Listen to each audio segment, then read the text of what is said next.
two, one. Hi, I am Rashapan Chushwe. I'm an architect based in Bangkok. I also was professor in Faculty of Architecture, Chulalongkorn University. Today, I would like to introduce Professor Brian McGrath, who is from Parsons School of Design. He is now working on a very, very interesting project regarding Jim Thompson and his house in Bangkok.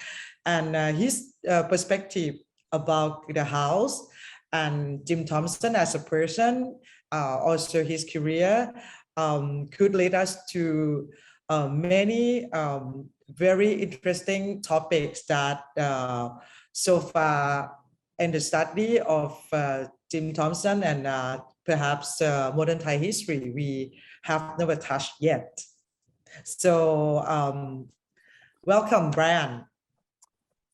Thank you, Rachaporn. It's a real pleasure to have this conversation with you. And I do want to say that like Jim Thompson, I arrived at Asoy Kasemsan 1, facing the canal, and lived there for 10 years at the age of 40. So it was kind of Bangkok's mid-career crisis for both of us. Both of us were New York architects who arrived in Bangkok in our 40s. And so I have this affinity to Jim Thompson.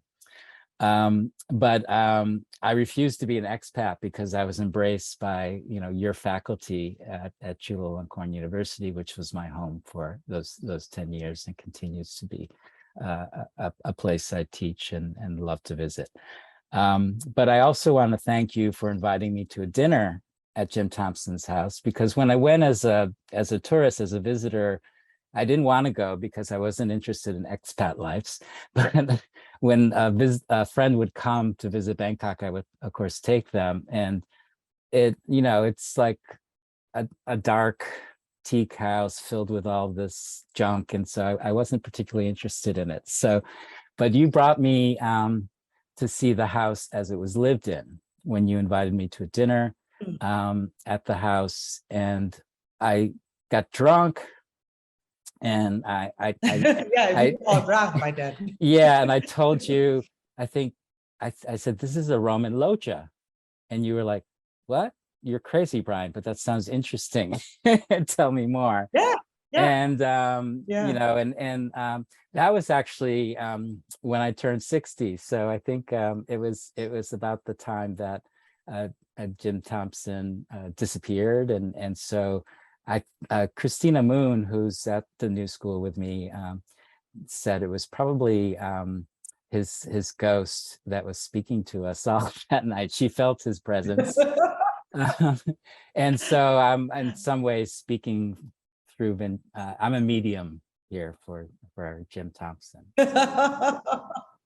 Anyway, I have some formal thoughts that I've written down, and then I'll start the slides and we can have more informal conversations. But I've divided into 3 parts because the title is The Villa in the Life of Modern Bangkok. And I'm looking at the Jim Thompson House as collection, archive, and medium. Through this talk, I will introduce not just Jim Thompson as a collector, archivist, and medium designer.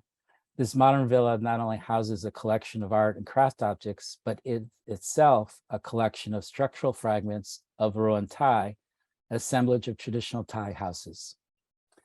I also expose the Jim Thompson House as a hidden ethnographic archive of classical Western architectural form, and interpret his house as a modern Bangkok transformation of a Renaissance Roman villa. Finally, I will show how the house continues to perform as a medium for Jim Thompson's social and entrepreneurial aspirations, as modern media does, but also in the Thai spiritual sense. Jim Thompson spoke to me through his house. Like the foreigners in the papal court who built the villas of Renaissance Rome, Jim Thompson continues to have an audience for his villa, archive, and collection, but also a medium to continue to stage his vision of a craft-based industrialized society.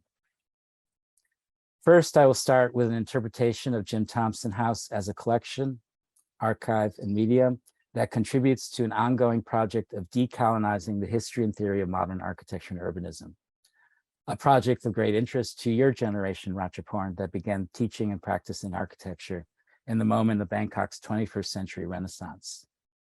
It is also an important curatorial project for the Jim Thompson Art Center, led by Britia, but also this exhibition curated by Bruno. So Thompson's post-war mid-20th century time in Thailand was an important step in Bangkok's transformation to a modern metropolitan capital of an emerging industrialized democracy, what I'm calling Bangkok's Renaissance. Reading the Jim Thompson House as a post-colonial villa first acknowledges that Siam was a hegemonic regional power in the European colonial era and was never colonized. And it also presents a strong message about the inability to control nature and to make labor disappear.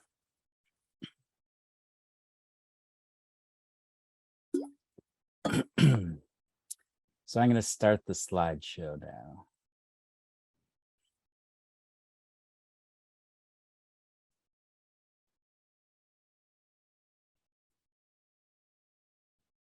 Okay. So Jim Thompson Villa as collection. According to Akbar Abbas, the collector is a narrator of stories about the experience of modernity who uses collections of objects rather than words. The collector arrived on the social scene in Renaissance Florence, marking the beginning of the social and aesthetic protocols of modernity. Jim Thompson is known for his collection of Southeast Asian objects, as well as his patronage of the Thai silk weaving, staged within the interior of his traditional, quote unquote, Thai house. But today I will consider his house itself, assembled from teak fragments of antique Ruen Thai, as the most important part of his collection. Jim Thompson, as a collector, is a particularly modern figure, as Walter Benjamin has argued, by deploying his collection and house as a language to describe the complex experience of modernity in a theatrically staged privacy of a domestic interior. For Benjamin, the collector is 19th century Paris, the collector in 19th century Paris commodified and fetishized objects, removing them from the labor and laborers that produced them. Thompson has inverted that act of disappearance by locating his house across from the urban village of Ban Krua, where he supported domestic-based silk weaving.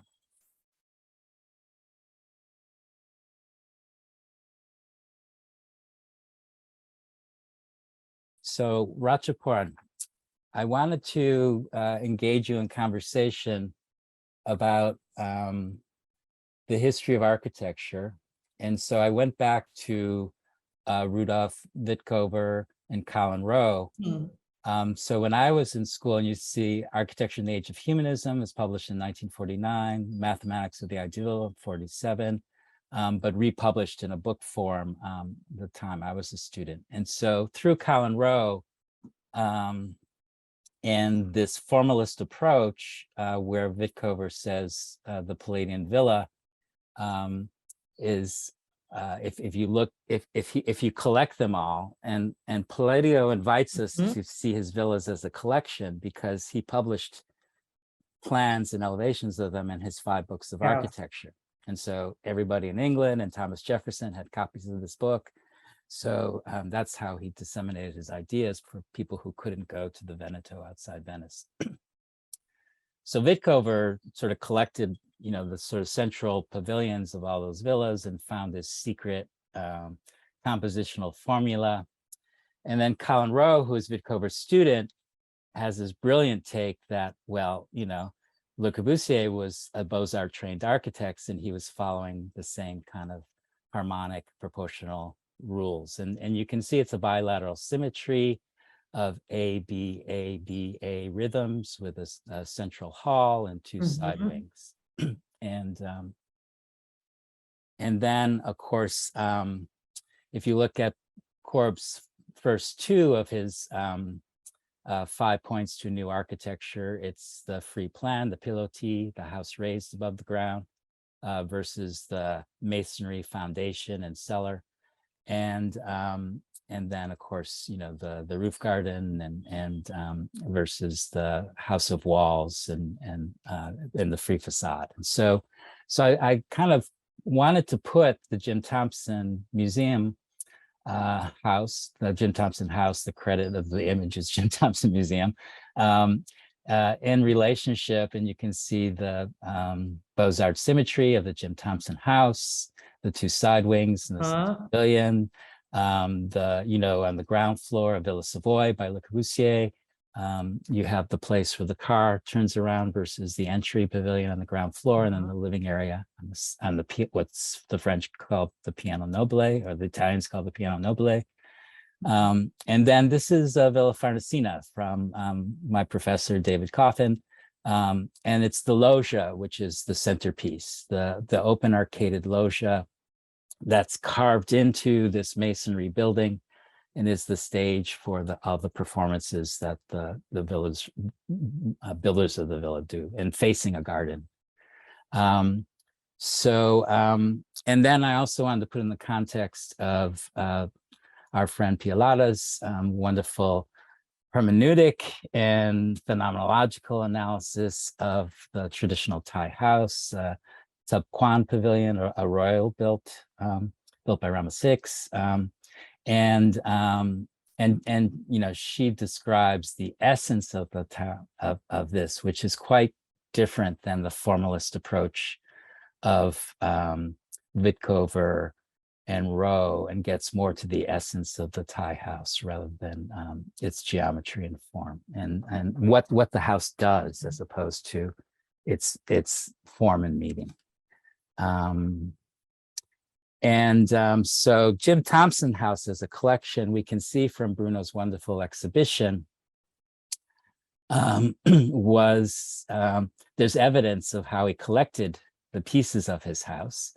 And the two side wings, like in the Roman villa, he kind of recognized in this house of an old granny in a village near Ayutthaya, an aristocratic house, but she needed to sell it, and so he was able to buy these two side wings. But as Pialata describes, the essence of the Thai house is what Thompson calls the wood platform here.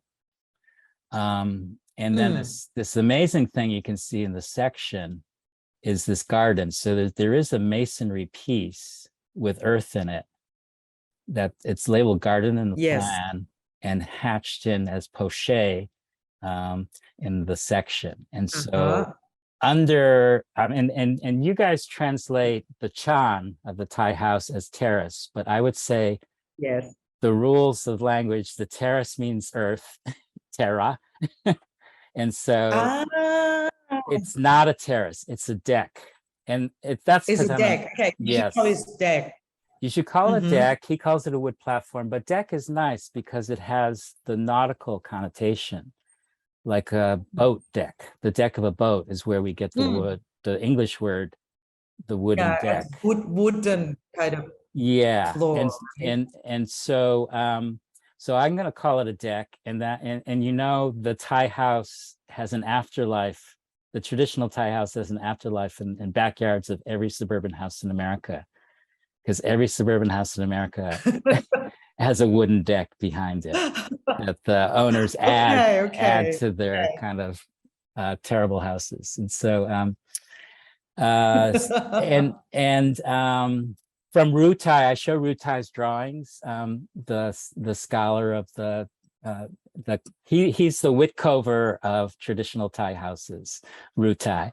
And so he tried to find proportions and he actually photographed the folks in Ayutthaya who still build this technique, and he shows, again, going back to Le Corbusier, that it is in the modern side of Le Corbusier's architecture in terms of construction, wood instead of concrete, but it is a free facade. It's the panelized wood facade, and then the two-story columns which raise this wooden deck above the ground. And so it's easy for Thompson to take those two pavilions from Granny on the left and right. And then in the center is the pavilion just from across the canal, the weaver's house. But the construction photo is really interesting because he hasn't built his villa yet. He could have built a wooden deck at this point and connected them. But the important thing is that as an archivist of this collection, and we'll talk about that next, he designed this villa. But I don't want to talk about the villa yet because you know, I get into the forensic detail of that in the next set of slides. Yeah. So what are your thoughts about the Jim Thompson House as a collection as opposed to just an interior for his collection? And do you have any questions for me? Yes, I think you touched very interesting points about architecture as a collection, because this is a Thai house, so a Ruen Thai, that you could do such a thing because of its nature, that you could assemble, reassemble, and move. This is the core nature of I think it's of a Thai architecture, especially in this central area, that it's quite easy to move, to reassemble, and because of this nature, it allows Jim Thompson to collect houses, not only objects, but I think he treated buildings as his object. So this is very interesting way to look at it, and it touched really the core idea of Thai architecture, at least with my understanding. Yeah, and that you know, reminds me of you know, basically and Ruen Thai's anthology of and great work on the traditional Thai house. He describes it ethnographically. So this portability and flexibility is for a country, a region of the country in a floodplain. So you can take your house, and if the river changes course, and pick it up and move it somewhere else. Yeah, you go away. Yeah, you dismantle and you go. And this is something I've gotten into very deeply in my research in Chiang Mai villages, but it's also adaptable to intergenerational family structures. So Thailand is matrilocal and matrilineal, and the spirit of the house is the grandmother, and so when a daughter marries and her husband has to move to the house, they have to build a new pavilion. And so there's this kind of social flexibility and the dynamics of a new male coming into the household, and you know how that works out. And so it has a very open social structure. And yeah, and then you know, of course, with Pialata, we know how it performs environmentally and cooling, and the sensuous nature of building a cool and comfortable place where you know, this wood terrace, this wood platform, as Jim Thompson calls it, the chan, is the circulation space too. And so when you bring guests, or you go between family members or different activities, you're always passing through that space. Another issue that I found very interesting, because you talk about this while we were having dinner that night at the house, is that actually Jim Thompson used the house as Westerner, really, because he used the interior space. Why traditionally the Thai house would be the pavilion itself would be used only at night. During the day, nobody stay in the room, right? They would stay only on the deck, or like the roof, the roof area next to the room. only. Like, but they never live inside. But then this Jim Thompson House, the main living space actually is in the house, but then he opened completely one side of the wall, right? So it's a kind of connection from like the interior space to the outdoor space using this movable walls. So I think he transformed really um, the ambiguity between like that. Before it was no ambiguity between interior space and exterior space, but this Jim Thompson's main pavilion is really like you are not sure if you are inside or you're outside, because you have the wall that surround you, but one wall is completely open with a kind of logia space. So that was quite interesting space. Actually, I realized when we were there and a little bit tipsy. Yeah, exactly right. That was, and it's something you don't experience as a tourist visitor to the house. No. You cannot see it in that way, and it feels like a Victorian interior. I think Mhm. I'm gonna stop this section right now. Okay.